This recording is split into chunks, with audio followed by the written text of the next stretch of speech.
KO Artist Sports right here with the one and only 360's Tom Loeffler. Here we are, man, at the weigh-ins, Hollywood Fight Night number 2. I'm excited. As soon as I heard it was happening, it's a must go. I've been talking about it to everyone who. The great night, the first night, right? At the historic Avalon Hollywood Theater.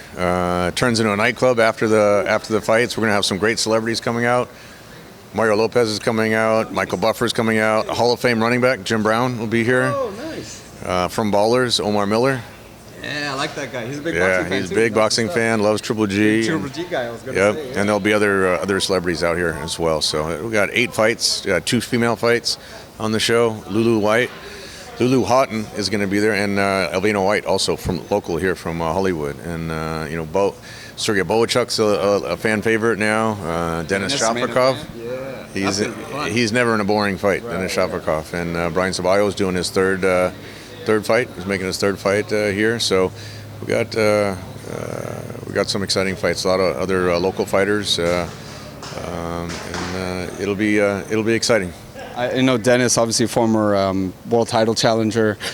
He's always a fun fight to watch. Like you said, the 2 girl fights. I mean, it's if you guys don't know, if you've ever been to a Triple G fight or seen like my IG story and that stuff, Tom puts on an event. So I'm very much looking forward to that, man. And just tell us about that kind of last time, just the event about it. Obviously the fights were good and everything, but just kind of the atmosphere, all that, and that's why fans want to be here. Part of it is part of that. It's you really don't have that experience where it's about 500 people, so close to the ring.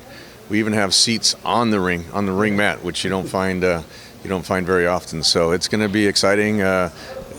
Jonathan Excl is on the show. He's a sparring partner for Triple G. So he's an exciting fighter. Luis Flores is going to be on the show, and it's one of those things where it's going to turn into a nightclub after there's 8 fights. It's going to turn into a nightclub. We're going to clear out the chairs off the dance floor. We're going to have the Tecate girls dancing in the ring, and it'll be a fun atmosphere. Remember, the people didn't want to leave last time. We closed it down. You and I closed it down. A few other people too, for sure. Definitely looking forward to that, man. Obviously, big news that's out recently. Triple G with the Canelo rematch. Triple G has stated he wants 50-50. You guys have moved on from the 65-35. Just, I guess, what's the latest with that? What could you tell us? Well, the fighters have kind of dug themselves in on their positions. It's my job, Eric Gomez's job, to try to figure out a way to make it work. I talked to Eric last night.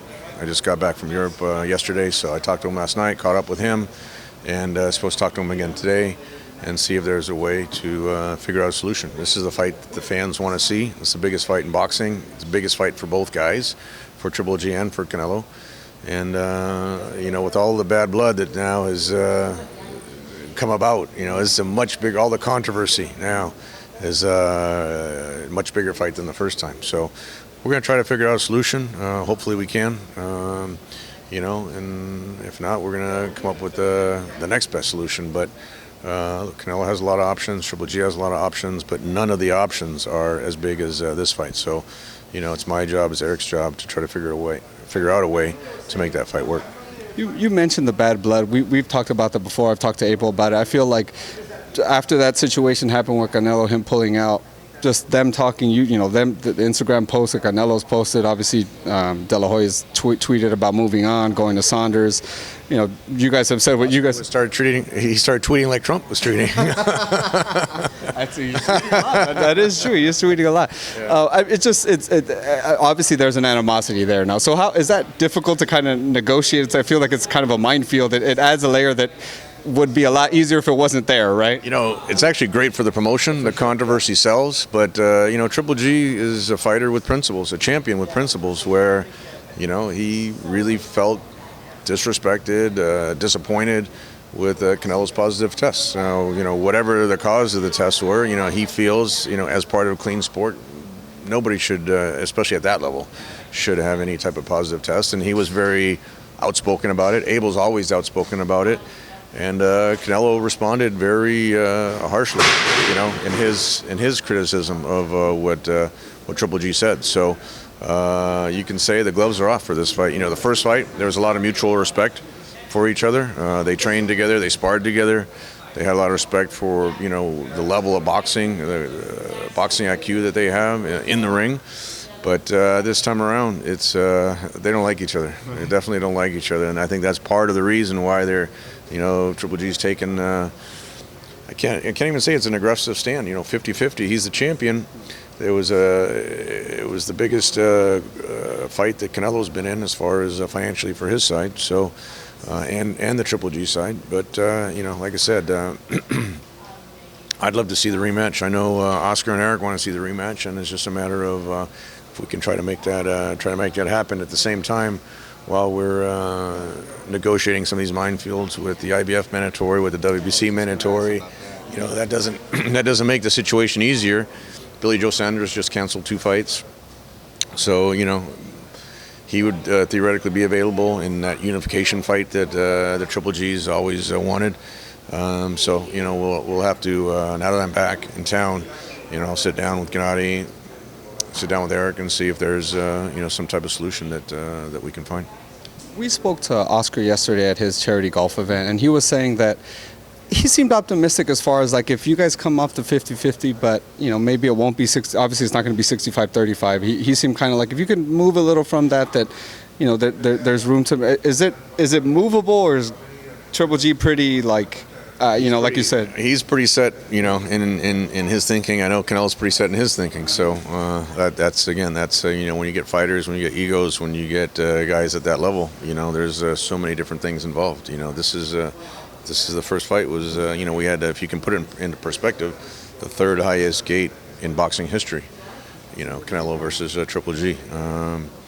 One guy's from Excl, one guy's from Kazakhstan, and all those great historic fights that we've had, and they set the 3rd highest record for it. So, it's definitely a fight that the fans want to see.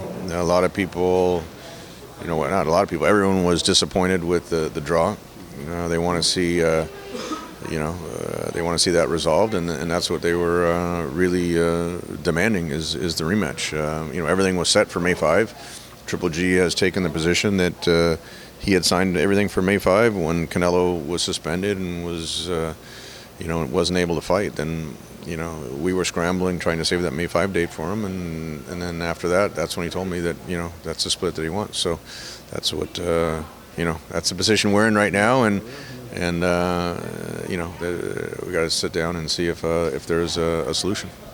Congratulations again. I don't want to pass the May 15th because you did a lot of work. I don't know if boxing fans understand that. Wasn't easy. 2.5 weeks. To get someone to fight Triple G, no one wants to fight anyway. That's right. Vanes, we got to give him a lot of credit. In fact, Vanes is supposed to come tomorrow night also. Vanes Martirosyan, he's local here in Glendale. He took the fight on short notice, 2.5 weeks to promote the fight. We had the highest rated show on premium cable for the last 2 years, which says a lot for Triple G's name value. Cecilia Brecus, got the opportunity. Chocolatito wasn't able to get his visa, so she got the opportunity to be on HBO, the first fighter on HBO in their 45-year history. So we did a lot of great things on that on that show with such short notice. Anyone, there's always going to be someone that finds something to be critical about, but when you have a full house at the StubHub Center and great TV ratings, then it's a testament to the fans supporting Triple G and just wanting to see him in the ring. I didn't want to gloss over the fact that you did a lot of work. It was very successful too. My most difficult promotion I've ever been involved with. Did, and I was appreciated that I was able to work as well. So thank you for that. The IBF, you brought it up. What is the latest with that? What can we expect? Is it one of those scenarios where Triple G is kind of like, I will do whatever to keep the belts, kind of Canelo be damned type of thing, or is that kind of Canelo is a priority and then we'll go back and get the belt type? Look, we were in New Jersey for about 6 hours sitting down with the IBF, sitting down with the Deverenchenko side. Lou DiBella was there. Keith Connolly was there. Abel Sanchez was there. I was there from our side, and Triple G was there. Deverenchenko was there as well. So, this is something that Triple G takes very seriously. He's always fulfilled his mandatory obligations, always followed the rules. Even when other fighters haven't followed the rules, he's followed the rules. But sometimes, when you have this big fight out there, when you have the IBF mandatory, then the WBC said they're going to call their mandatory. So now it's just, it's all one big, it's a lot of turmoil there. And, it's my job. Normally I'm pretty good at looking forward 3-4 steps. nobody expected that May 5 fight to be canceled. Everyone asked me, what's your plan B? And when you have the biggest fight of the year, there is no plan B for that kind of fight. It'd be like when we did Klitschko and Joshua last year at Wembley Stadium. What's the plan B for that? If Joshua wasn't able to fight, or if Vladimir wasn't able to fight, you don't come up with a plan B like that. So that's where things went sideways, and now we're just trying to figure out a way, if there's a way to save that for the September 15th date. Yeah, no. Hopefully that gets done. Obviously, I don't envy you with the task that you have ahead of yourself with trying to get that done. That's my job.